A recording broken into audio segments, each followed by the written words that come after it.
Welcome to Andre's Insight, where clarity meets curiosity.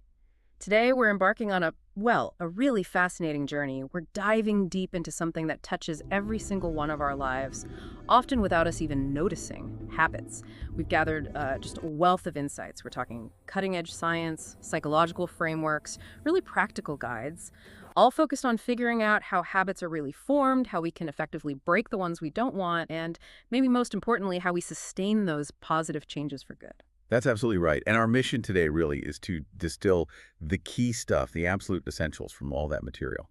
We want to give you a shortcut, help you get truly well-informed on this with some surprising facts, some clear explanations, all designed to boost your understanding and hopefully empower you to make more informed decisions in your own life. Exactly. So if you've ever wondered why some changes seem to stick and others just evaporate, or maybe how you can harness your brain's own tendencies for good instead of always fighting against them, well, then you are in for an absolute treat today. We're going to pull back the curtain.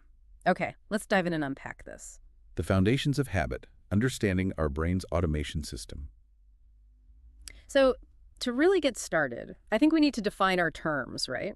What is a habit? We tend to use words like habit and routine almost interchangeably. But the research suggests there's a crucial difference, doesn't it? What is that difference? Yeah, that's a perfect place to start because the distinction is, well, it's fundamental. A routine is something you do consciously. It's intentional. You think about it, like your morning routine, maybe you decide, okay, coffee first, then plan my day. That's a conscious set of actions. You're present. It helps. Right, you're making choices. Exactly. Habits, though, true habits, they're automatic, often unconscious. It's like your brain's running on autopilot. See, our brain is fundamentally an energy optimizer. It's always looking for shortcuts to save effort. Efficiency expert. Totally. And it doesn't judge good or bad. It just reinforces what gets repeated. Right. So if you do something consistently, the brain goes, okay, this path works, let's hardwire it.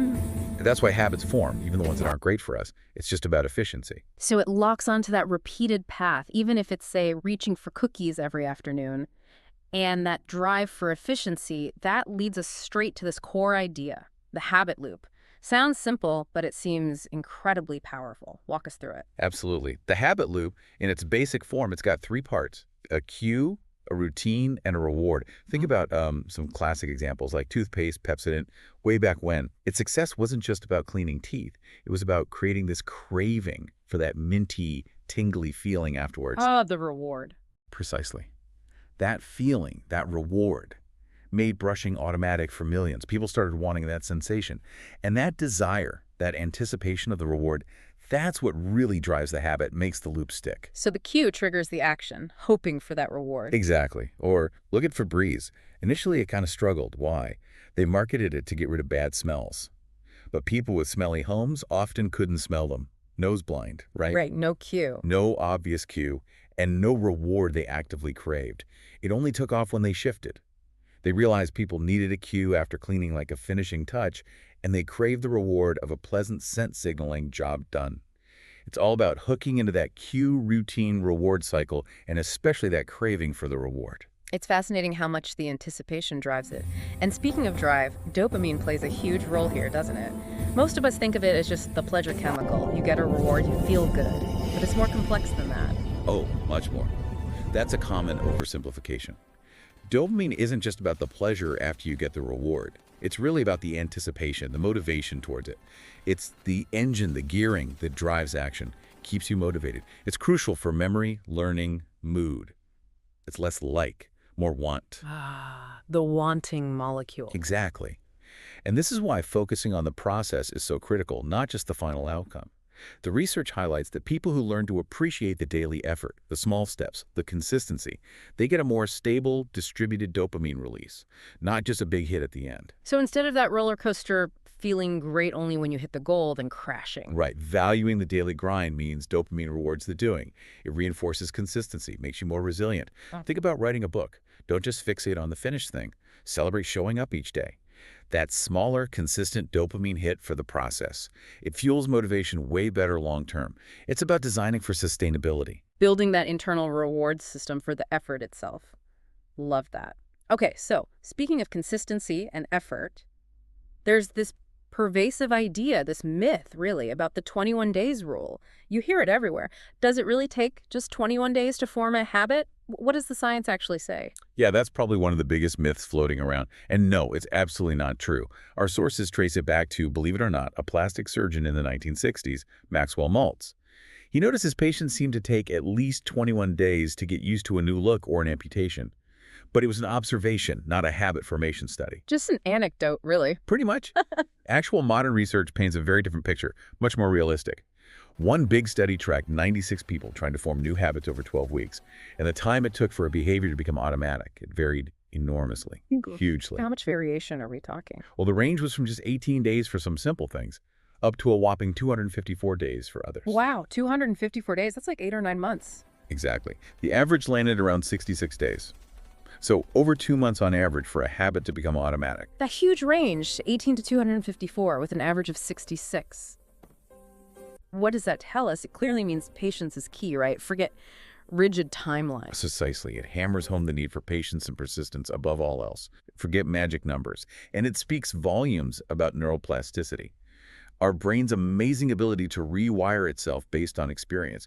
Change takes time, it takes consistent effort. But our brains are built for it. The timeline just isn't fixed. So it depends on the habit itself. Definitely. And the person, the context. Is it simple like drinking water or complex like an hour at the gym? Is there emotional baggage tied to it? How consistent is the reward? It all factors in. So the big takeaway is, don't give up if it's not automatic in 3 weeks. Your brain is changing. It just needs time and the right conditions. Practical strategies for habit engineering. Okay, that's a relief, honestly. Be patient. Respect the process. So we understand habits are automatic loops. The brain loves efficiency. Patience is crucial. Now let's get practical. How do we actually build the good habits we want? How do we make them stick? Because it's definitely not just about gritting your teeth and using willpower, is it? Absolutely not. Relying purely on willpower is, well, usually a recipe for failure. It's a finite resource. So the key concept here is friction. Basically, how easy or hard is it to do the thing? If a habit you want isn't easy, if there's too much friction, it's way less likely to stick. Makes sense. We take the path of least resistance. Exactly. And this is where ideas like the tiny habits method come in. Start ridiculously small, want to meditate, don't aim for 30 minutes. Start with like one deep breath. Inhale, exhale, 10 seconds. That's it. Seriously, that's small. Yes. Because the goal isn't the duration initially, it's overcoming the inertia, making it so easy you can't say no. Want to write? Open the laptop, write one sentence. Want to floss? Just one tooth. These tiny actions are apparently 5 times more likely to become automatic than bigger ones.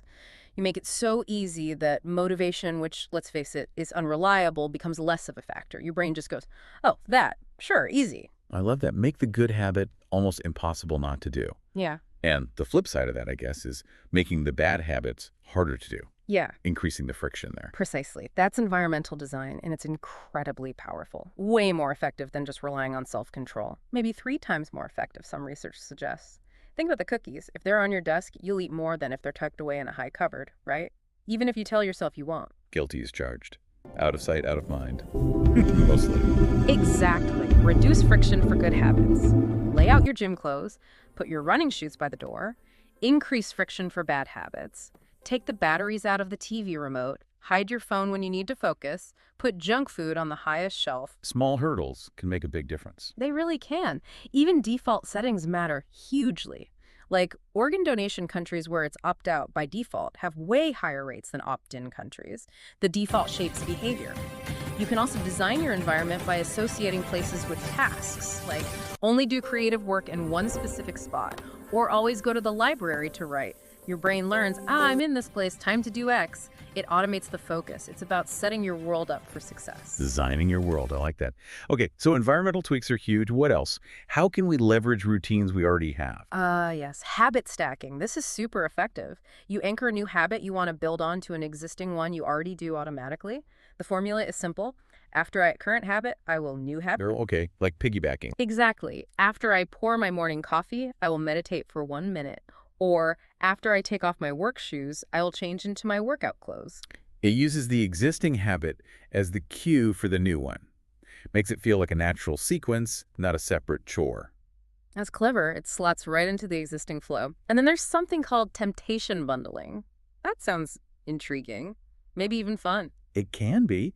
Temptation bundling pairs something you want to do, a pleasure, a temptation, with something you feel you should do, but maybe put off. The classic example: only let yourself watch your favorite trashy TV show while you're on the treadmill. Aha, okay, I see where this is going. Or only listen to that addictive podcast while you're doing chores or commuting.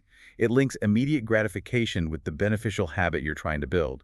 This helps overcome procrastination, that present bias where we value now over later. So you make the should more immediately appealing by pairing it with a want. Exactly. It makes the harder task instantly more attractive. It's like you're negotiating with that part of your brain that just wants the easy reward right now. Yeah. You're saying, okay, you can have the fun thing, but only while we do the healthy, productive thing. You could even bundle saving money. Maybe every time you resist an impulse purchase, you transfer that amount to a vacation fund. It makes the should feel good now. These are brilliant tactical moves. Environment, stacking, bundling. But the sources suggest there's something even deeper, right? That tactics alone might not cut it if your underlying beliefs about yourself are working against you. Let's talk about identity. This feels like the core of it all. It really is. This is probably the most powerful concept in the modern science of habits. The deepest, most sustainable change doesn't come from focusing only on outcomes, saying, I want to lose 10 pounds or I want to write a novel. Those are goals, they're results. Okay. The truly transformative approach is identity-based. It focuses on who you want to become. So instead of I want to lose weight, it's I am a healthy, active person. Instead of I want to write a book, it's I am a writer. What's the real difference there? It sounds subtle, but you're saying it's fundamental. It's a complete reframe. A results focus is fragile. What happens when you hit the goal? Motivation often disappears. Or what if progress is slow? You get discouraged easily. Right, the why vanishes. Exactly. But with an identity-based approach, the actions become different. Eating a salad, going for a run, writing 500 words. They aren't chores you do to get a result. They're simply expressions of who you are. So the action itself reinforces the identity. Precisely. Every action you take becomes a vote for the type of person you want to be. If you identify as a runner, going for a run isn't something you have to do. It's just what runners do. It aligns with your self-concept. So it becomes less about willpower and more about alignment. Yes. It makes you less susceptible to falling off track because you're not just fighting a craving, you're acting in accordance with who you believe yourself to be. When faced with a choice, you ask, what would a healthy person, writer, runner do? And the answer guides your behavior. It leads to lasting personal evolution, not just temporary fixes. You're building a new story about yourself and then living it. The deeper psychology of sustained change. That is a powerful shift from doing to being. Wow. And that naturally leads us to, well, the messy parts, the emotions that come up when we try to change. Things like boredom, frustration. They usually feel like stop signs, right? Reasons to quit. Or maybe they're not. That's exactly right. We're conditioned, especially now, to see boredom and frustration as enemies. We reach for distraction instantly, but the research suggests they're actually essential tools, even allies if we reframe them. Take boredom. We've almost lost the ability to just be bored in our hyperstimulated world. True. Constant input. But boredom isn't just emptiness. It's actually a signal. Your brain is saying, this environment isn't engaging me right now, or I'm disconnected. Paradoxically, trying to constantly avoid boredom by seeking more stimulation can actually lead to more profound boredom later. Interesting. So what's the upside of boredom then if we don't immediately grab our phone? Well, when you allow your mind to be unoccupied, it starts to wander. It enters this default mode network. That's where creativity sparks. It's where you connect unrelated ideas, mull over problems subconsciously, make future plans. It's often very future-focused thinking. So it's not wasted time, it's processing time. Exactly. For habit change, boredom is crucial because it makes you confront your intentions. It pushes you to find more meaningful ways to fill your time rather than just reflexively seeking stimulation. It can be the birthplace of new projects, deeper insights, if you let it. Okay, so boredom can be productive. What about frustration? That feels even more like a roadblock, that feeling of hitting a wall. Yeah, frustration is tough. It's that emotional response when you can't get what you want, or progress feels stalled. It links to anger, disappointment. It can feel like failure. But the key here, again, is often mindfulness, observing the feeling with curiosity, not judgment. Like a scientist studying it. Kind of, yeah. Instead of, oh, I'm so frustrated this is impossible, try noticing, okay, where is this frustration in my body? What does it feel like? Is it hot, tight? Research with smokers, for example, found those who mindfully observed their cravings, just watched them without acting, reduced their smoking significantly faster than those just using willpower. Wow, 40% faster, I think the source said. Something like that, yeah. Same for emotional eating. Identifying the emotion behind the urge to eat reduced the habit by about 30%. Mindfulness helps you step off the automatic pilot. You see the urge, you feel the frustration, but you don't have to react in the old way. You create space for a different response. Exactly. Yeah. You can observe the need underneath. Am I frustrated because I'm tired, stressed, need a break? And then choose a healthier way to meet that need. Maybe deep breathing, a short walk, instead of the old, unhelpful habit. Breath work itself is super powerful for calming that immediate frustration. Turning these difficult emotions into signals instead of stop signs. That's huge. Now, let's talk reality checks. We all slip up, we try to change, we make progress, and then, oops, a bad day, a moment of weakness. And often that one slip triggers a total collapse. The what the hell effect? Right. Why does that happen? Well, it's such a common and destructive pattern. You nailed it. Yeah. You plan to eat healthy all week. Then Friday night, you have unplanned pizza and ice cream, and the thought process goes, well, I've blown it now. What the hell? Might as well just eat junk all weekend and start again Monday. Yep. Sounds familiar. That's the effect. One small deviation makes you feel like a failure, so you abandon the entire goal, often making the damage much worse than the original slip. It's like giving yourself permission to completely derail. So how do we avoid that spiral? If slip-ups are pretty much inevitable, how do we recover quickly instead of throwing in the towel? There are some really smart strategies. One approach is setting ambitious goals, which is motivating, BUT, building in flexibility. Give yourself emergency passes or free days. Maybe you aim for the gym 5 days a week, but you have one get-out-of-jail-free card for when life happens. So you plan for imperfection. Exactly. It stops that rigid all-or-nothing thinking. Declaring an emergency feels way different psychologically than saying, what the hell, I failed. Another key is flexible persistence. Understand that one missed day doesn't erase your progress. It's just one data point. Don't break the chain, but if you do, start a new one immediately. Kind of. A practical rule some people use is the never miss twice rule, or maybe the 2 out of 3 rule. If you slip up Monday, fine. Make sure you're back on track Tuesday. If you slip Tuesday too, you absolutely do it Wednesday. Don't let one slip become 2, or definitely not 3. It builds resilience. It teaches your brain that a setback is just a detour, not a dead end. Acknowledge it, learn from it, get back to it. Okay. What about the people around us? Our environment isn't just physical objects, it's social too. How much do others influence our habits? Hugely. It's often underestimated. One of the most powerful levers you can pull for habit change is to surround yourself with people whose normal behavior is your desired behavior. If your friends are all training for a marathon, or they regularly cook healthy meals together, or even just talk about personal growth, you're way more likely to adopt those things too. So good habits are contagious too. Absolutely. We're social creatures. We conform to our tribes. If the tribe's norm is healthy and positive, that becomes your norm much more easily. Is it just about passively absorbing their good habits, or is there more to it? There's definitely more. Actively engaging with others who share your goals is even more powerful. Like if you start teaching or mentoring a friend on something you're trying to master yourself, maybe giving running tips, it boosts your own confidence, forces you to clarify what you know and believe, and adds a layer of accountability. You want to practice what you preach, right? Yeah, that makes sense. Solidifies it for yourself.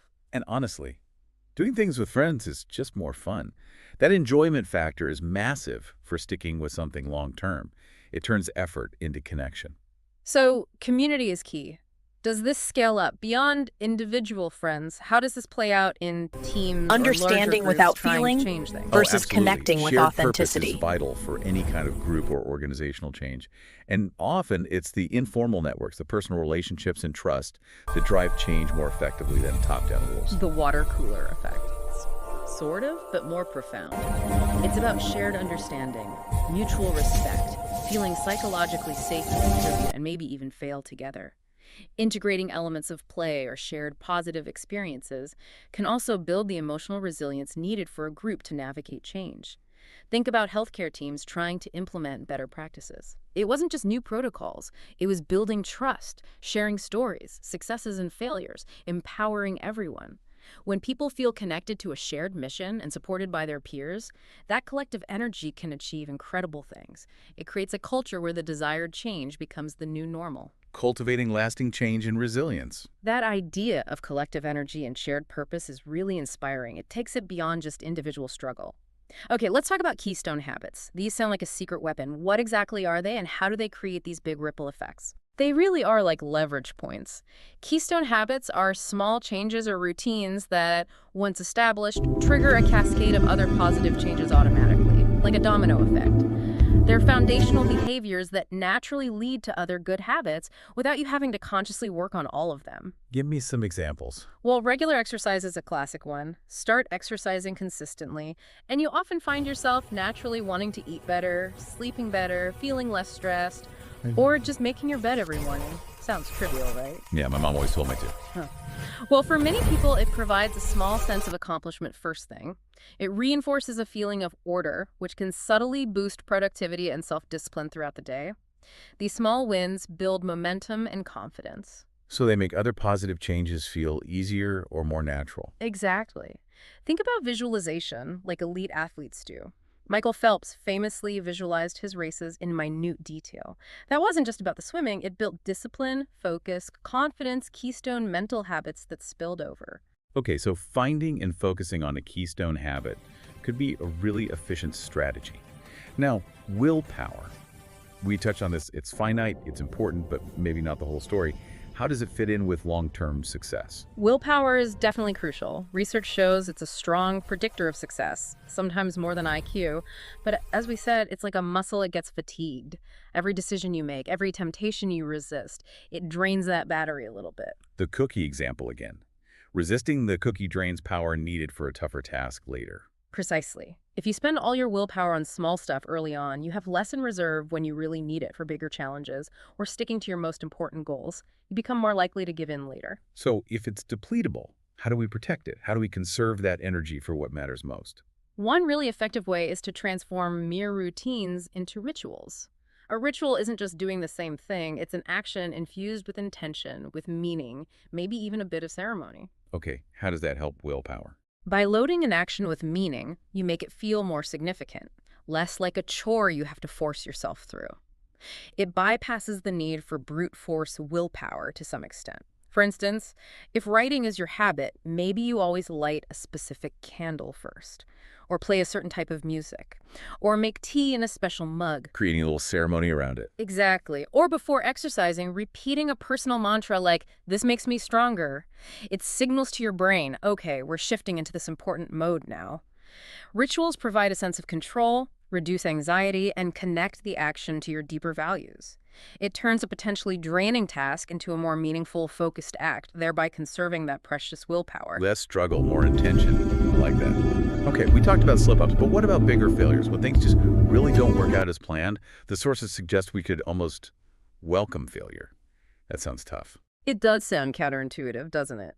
But yes, in the context of growth and learning, failures aren't just okay, they're necessary. They're data. The goal isn't perfection, it's learning. Shifting from that fixed mindset, I failed, I'm no good, to a growth mindset. Okay, that didn't work, what can I learn? Without reflection, even motivated people can get stuck, repeating mistakes because they haven't analyzed why things went wrong. So it's about embracing the learning opportunity within the failure. Absolutely. The key is to analyze it constructively. What was my plan? What actually happened? Why the difference? What can I adjust next time? It's about curiosity, not self-blame. And this connects to avoiding analysis paralysis too, right? Getting stuck overthinking. Yes. Sometimes we fail because we never even start, because we're trying to find the perfect plan. This drains willpower too. The antidote is often satisficing choosing the first option that's good enough, rather than searching endlessly for the absolute best. Good enough to get started. Exactly. Take action, get feedback. Even if the feedback is failure, learn, adjust, and go again. It's an iterative process. Failure is just feedback for the next iteration. Okay, this leads to maybe the biggest insight of all, motivation. We always think we need motivation first, then we act. But is that true? It's probably the biggest misconception, yeah. We wait to feel like doing something. The profound truth seems to be, you don't need motivation to act. In fact, action often creates motivation. It doesn't precede it. Oh, action first. Often, yes. We tell ourselves, if this really mattered, I'd feel motivated. That's the lie. Humans aren't wired to just effortlessly do hard things that align with our values. It takes effort. So what's the shift then? if we're not waiting for the feeling? It's about recognizing that acting in line with your values will often involve discomfort.